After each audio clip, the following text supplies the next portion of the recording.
بہت عرصہ پہلے کی بات ہے۔ مشرق کی سرزمین میں ایک عظیم سلطنت تھی جس کا نام نورستان تھا۔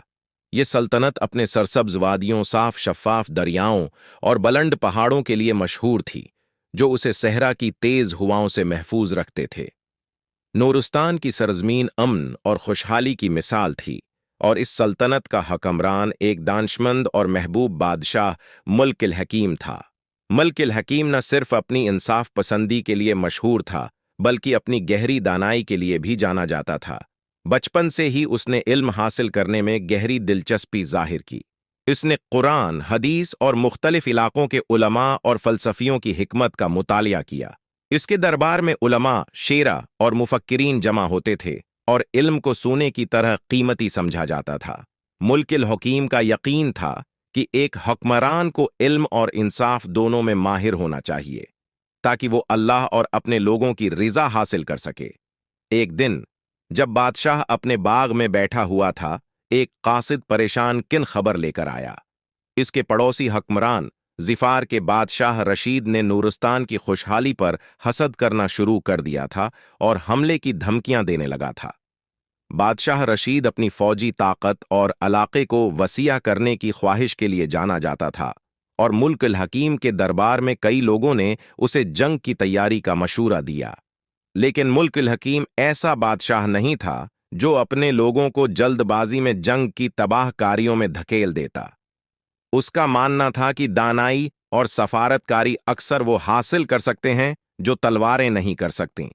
اس نے بادشاہ رشید کو ایک پیغام بھیجا جس میں لکھا تھا، حقیقی دولت زمینوں یا خزانے میں نہیں ہوتی، بلکہ اپنے لوگوں کی خوشحالی اور وفاداری میں ہوتی ہے۔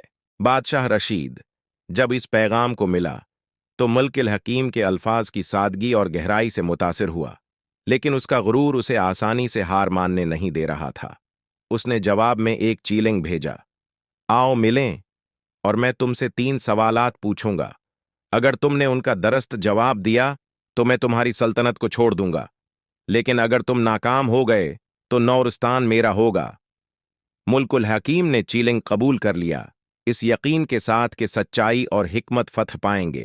وہ ایک چھوٹے سے قافلے کے ساتھ ظفار کی طرف روانہ ہوا، اپنی پرامن نیت ظاہر کرتے ہوئے۔ نورستان کے لوگ فکر مند تھے، کیونکہ انہیں معلوم تھا کہ ان کی قسمت ان کے بادشاہ کی عقل پر منحصر ہے۔ جب وہ ظفار پہنچا تو اسے بڑی شان و شوکت کے ساتھ خوش آمدید کہا گیا۔ بادشاہ رشید، جو اپنے سنہری تخت پر بیٹھا تھا، نے پہلا سوال پوچھا، مجھے بتاؤ اے عقل مند ملک، دنیا کی سب سے طاقتور قوت کیا ہے؟ اور غرور اور لالچ کے گڑھوں سے بچ سکتا ہے؟ دربار میں خاموشی چھا گئی جب بادشاہ رشید نے ملک الحکیم کے جوابات پر غور کیا۔ اسے احساس ہوا کہ اس بادشاہ کی دانائی اس کی فوجوں کی طاقت سے کہیں زیادہ تھی۔ رشید اگرچہ فخر کرنے والا تھا، لیکن وہ بے وقوف نہیں تھا۔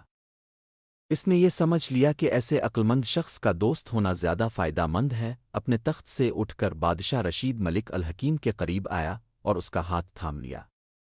تم نے خوب جواب دیا اے ملک، تمہاری دانشمندی واقعی میری طاقت سے زیادہ ہے۔ میں اپنا وعدہ پورا کروں گا۔